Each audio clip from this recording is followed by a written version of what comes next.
Dal Gianni Renda di Lamezia, amici di Wii Sport, un cordiale saluto e ben trovati col campionato di eccellenza calabrese. La Vigor Lamezia ospita la Palmese, entrambe fermate da un pareggio nell'ultimo turno rispettivamente. Per la Vigor Lamezia 0-0 contro la Morrone, per la Palmese 1-1 contro il Sambiase. Al minuto 17 la prima chance offensiva sugli sviluppi di un calcio d'angolo dalla destra, il pallone viene allontanato, arriva sui piedi di Dezza che prova a rimetterla dentro dove c'è Reisenberg che calcia trovando la parata di Columbro. Bravo il portiere della Vigor a chiudere lo specchio al calciatore in maglia verde. Arriviamo fino al 20esimo, un bel break a centrocampo da parte della Palmese che aggredisce gli avversari, manda in verticale Gomez per Catalano, ancora davanti a Columbro, li calcia addosso. Minuto 41, prima offensiva dei locali con Bilotta che cerca il cross dalla destra, svetta Foderaro ma mette direttamente sul fondo. Al minuto 43 una chance sempre per la compagine locale con il destro da parte di Bernardi respinto a Zampaglione. Finisce così il primo tempo al Gianni Renda, reti bianche tra Vigor Lamezia e Palmese, ancora 0-0. Possiamo partire col film della ripresa al minuto 46, subito un episodio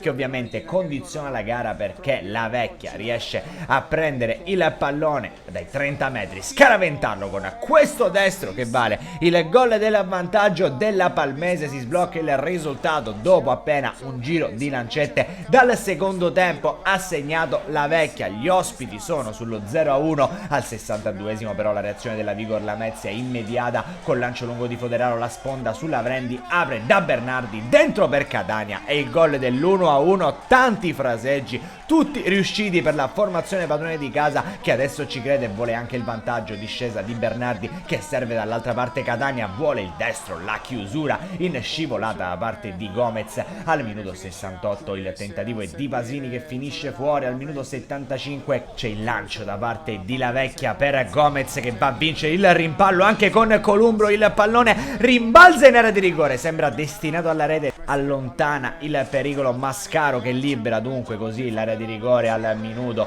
76 lancio lungo di Catania per Foderaro, il pallonetto su Zampaglione ma c'è Espasa a sventare il vantaggio della Vigor Lamezia che arriva però poco dopo perché dal corner che segue Zampaglione prova a smanacciare la sfera, viene rimessa dentro e arriva il gol, quello che potenzialmente decisivo di Catania. A 13 dalla fine la Vigor Lamezia riesce a ribaltare la Palmese, sfiora anche il terzo gol con la gran respinta da parte di Zampaglione su Foderaro. 92esimo lancio in profondità per Paceco, salta un avversario, ancora Paceco ne può scartare un secondo, si libera in area, attenzione perché viene toccato, comunque va a contatto con un difensore per il direttore di gara che lì ha postato e solo spalla a spalla. Al minuto 97 la Vigor potrebbe calare il tris, lancio lungo per Foderaro che cerca di duettare con Curcio, riesce anche a farlo ma riesce anche il grande Zampaglione a tenere i suoi sul 2-1 che però è il risultato anche al triplice fischio e sconfitta per la Palmese che passa in vantaggio sul campo della Vigor Lamezia per poi essere ribaltata tutto nel secondo tempo.